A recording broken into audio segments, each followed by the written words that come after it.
Hey guys, welcome back to my YouTube channel. I thought I'd do a quick overview of this new app or website, whatever you want to call it. I'm not entirely sure if it is an app or will become an app. Up here in the link bar it says app.seedtime, so maybe it's intended to be an app, but I forget where I found this app or website on some gardening site or TikTok. I'm not entirely sure, but I signed up for the email list a long time ago and it has finally been released and I received a link in the email to sign up for its beta version or pilot version. So this is newly released. I believe it just released like 2 days ago, maybe 3 days ago.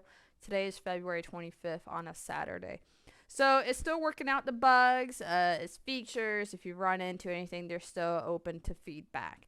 But I thought I'd do a quick walkthrough. I wouldn't even call this a walkthrough, just a trial and error to just feel out this site to see if it is a useful site for me and maybe potentially you in the future. If you are interested in this site, if I do find a referral link or whatever it may be, I'll post it down in the description below. I'm not entirely sure if they're still giving away access because it's still in its beta version and I did receive my link through email. But if I do find that, I will put it down in the description box below. But again, this is supposed to be a visual layout planner for your garden by, I believe the creator's name is Paul.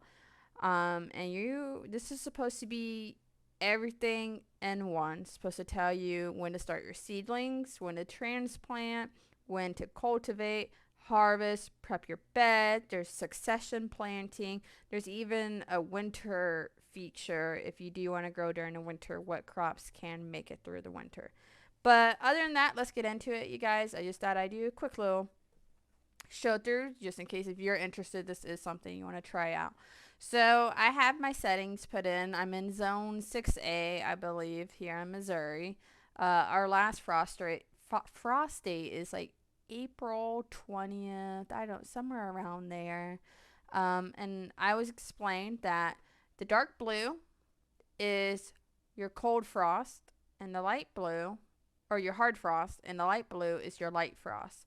So we'll go here. Let me go back to, we're here in February. Here we are. Okay. Let me delete everything here real quick, just so we have a fresh start and we know what's going on here.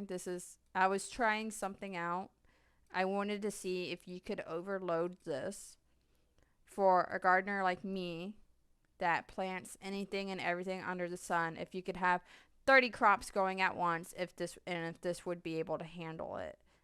Because if it can't handle 30 crops at once, then I'm not interested in it, just because I'm not that person that grows only 10 things. I grow anything and everything under the sun. So I just want to see if it was able to handle it. And it looked like it was able to handle it. And I'll show you again here later in a few minutes when I overload it again to show you what it looks like. But we'll just get right into it. So I have the calendar set at 12 months, right? You could go down to 18 months or 24 months if you like, but I can't predict my life that far into the future, let alone even predict what I will be growing. I'm just that chaotic. So I'm going to stick to the 12 months time frame. Again, the dark blue is your hard frost, and the light blue is your light frost state. So here we are, highlight yellow. This is today's date, February 25th. It's a wonderful Saturday here in Missouri. Um, and you have a drop down menu here. You can go all the way back to February of last year if you would like. Now, I do see this being helpful in the future for next year, that if I do want to go back and see, hey, when did I start those pepper plants? And I can refer back to it and be like, oh man, I did start those a week too early. Let me bump them up a week. So I do like that feature if it does save all of it. You can go all the way back and you can go all the way forward into February of 2024. But we're going to stick to February of this year, 2023. And then over here on the left side, you have a year, month, and timeline. If we go to the month, here's your whole month right here. My only complaint so far is this is too zoomed in for me. I like my things zoomed out a little bit. It's too hard for me to see everything at once. I don't know how to explain it, but it's too zoomed in for me. I tried looking for like a little bar. I can't find a bar to slide this over if I wanted to, which I don't need to. Everything's right here.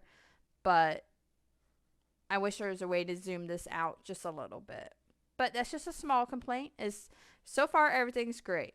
So you can also go to a timeline and you have your timeline all the way from beginning of January all the way to January right here of next year. Here we are again, February. I don't know why the 19th is highlighted.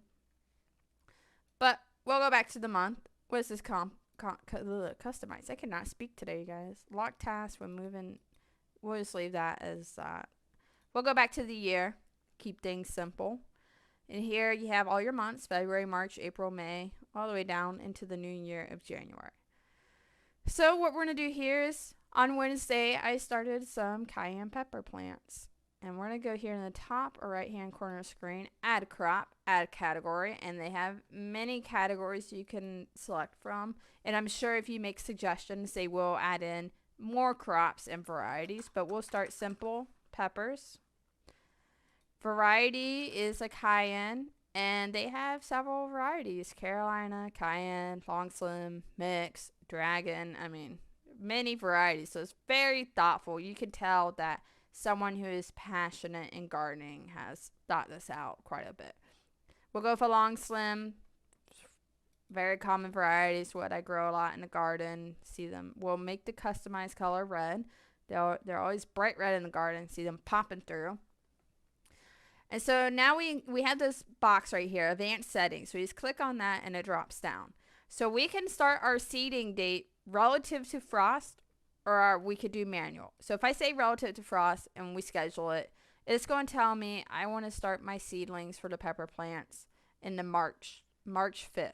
March 5th through March 11th is when I want to start seedlings. But I didn't do that. So what's going to happen is I can click on this, open it back up. We'll go back down to advanced settings. I'm going to do manual. And I started these plants, let's see, February 22nd on a Wednesday. Now, I'm going off of what I started from last year. So I started my pepper plants around this time in February, and that's what worked for me. Some it may be too early, some it may be too late. Again, it goes off of your zone. I found mid-February for me here in Missouri, like 6A, almost 6B zone. It is perfect for me. We are going to transplant. We are not going to direct seed. We are transplanting. We'll say ready to transplant, and we'll say like 75 days. We'll see. Days of maturity, we'll say, sure. Transplanting. I like that. We'll say 60 from. All right, we'll just do that. Update. All right, so right here at the very top, we have when I started my seeds. And then we have all the way down here saying in May, I need to prep my beds. And I start transplanting my peppers between May 8th to the 14th. Cultivating May 22nd through 28th. And it is saying I should be able to start harvesting around July 7th. Now, that seems pretty accurate. I think I had peppers in June, though, when I was harvesting. But we'll see. It's going to be very interesting, and I'll have to refer back to this to see how accurate it is with my harvesting. Did I harvest too early? Like, did I have peppers produce a lot earlier than predicted? Or am I harvesting my peppers on time in correlation to this website, this app? So we have that, and it shows me harvesting all the way to October when our first slight freeze happens. Now, I do like you can drag these boxes. So let's say, I harvested my peppers early last year, and I was harvesting in June. I moved this up to June 8th. All right, I get a protection warning because what's going to happen is it's going to bump all these boxes up into the frost state, right? So it's going to tell me, let's move it up. Hey, your plants may be compromised. It's still too cold for your pepper plants to go out. Which you can tell, that is also very thoughtful to brand new gardeners or just gardeners that are still learning. I'm still learning every day. that aren't very aware about peppers and frost dates. Because peppers, like, it needs to be at least 50 degrees at night for these peppers to survive. If it's not 50 degrees at night, they're just going to go ahead and go, and they're done. They're done. I'm letting you know now. Peppers are very finicky. They like it warm. So we're going to say, okay, I understand.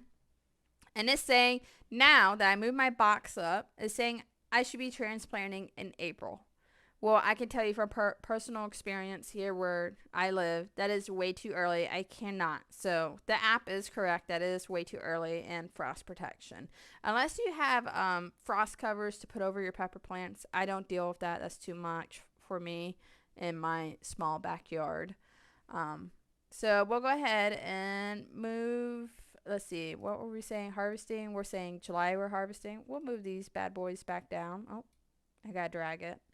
And now we're back to when I started my peppers on Wednesday the 22nd. And so it just shows you the whole timeline. Let's see if we go to a month. Okay. So here it is showing starting. Again, I just feel this is too zoomed in for me. Maybe there is a way to zoom it out. I haven't figured it out yet. And then if we go to timeline. Okay. Just a more condensed view. Right now, my favorite is the year timeline. So then what we can do here is, let's add another crop. We'll just say artichokes. And what I do like, let's say I want to plant artichokes relative to the frost date. So I'm not inputting annual manual dates.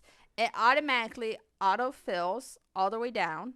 So it is saying I need to start artichokes 10 weeks before my last frost, and I need to transplant in 63 days. It is automatically a cool season crop. And it's saying about 84 days of maturity from transplanting. And harvest window length is 42 days. So I didn't edit any of these settings. Let's go ahead and schedule it. And it is saying that I need to start my artichokes back in February 5th is where I need to. And that I would be transplanting them out in April 9th through the 15th. And here it's showing I'd be harvesting back in July. Or in July, not back in July, in the future of July. So I also do like that feature because it is going off of your zip code in your zone that you put in. So I do like that it automatically does the calculation for you of, hey, when you should be starting these seedlings. So we'll do another one, for example. We'll say arugula. I'm just going to schedule it. Let's just see what it says. So it's showing that I should start direct seed arugula. So it's showing me I should direct seed it in March, which is very interesting. Arugula, yeah, that's something you don't transplant either. Lettuce, that type of variety, I don't transplant. They're very finicky, and they are better off direct seeding. So what I was trying out earlier was overloading this, just adding a whole bunch of crops, because I'm a type of person, I grow anything and everything under the sun, and if this can't handle 30 crops, then it's not useful for me, right? And I want the layout to be where I can still understand what's happening and read what's going on. So we'll just add more. And like I said, I'm just adding random stuff right here, right now. Now, what you can also tell is very thought out is they have tomatoes determinate and indeterminate. That is very thought out. I don't think you find many apps or websites that go over that type of thing. So let's add a few more. Just random. Like I said, it's just random. I just want to see how much this can, handle. Like I said, I probably have over 50 different varieties that I'm of just random things I'm growing this year, from flowers to 3 different kinds of cucumbers to 3 different types of cauliflowers. I mean, everything under the sun, you name it, I'm growing it. I'm just chaotic and crazy like that, and I can't ever pick one thing, right? I just try to cram everything in my small backyard and see what I can get away with. But that's the fun part. Okay, so we added a whole bunch of random crops and plants. And this is what it looks like. It automatically just color coded it. I don't hate it, but it looks great.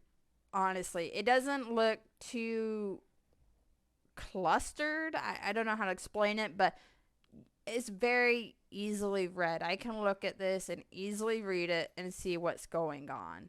Now, again, I can go in here and color code this more if I want to. So for beets, it seems like it tries to stay to like the color of that crop to the color on here. So beets, they pick purple. So arugula, green. It tries to stick to where you could probably easily find it. Like if I'm looking for beets, beets. Oh, beets are like purple. Here they are. I can easily find it. But again, right here on your left hand side, they have where you can scroll down to it, click it, and let's see what it does here. Doesn't do anything. Oh, you know what it does? It takes it out. So if I click this, it takes it out right here. Huh. That's also very interesting. So now let's say I go to my timeline view. Timeline view looks great as well. Everything is condensed down, but here you have right here on the left hand side of everything. And then if we go, let's see, back to our month view. Here we go, still too zoomed in for me. I don't think I'll ever be using the month view.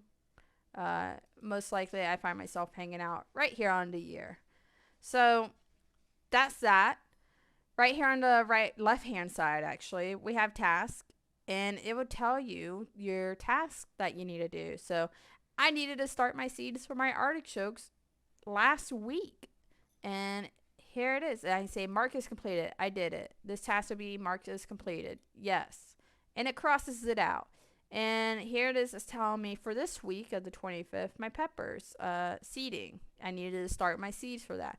Mark is complete. Crosses it out.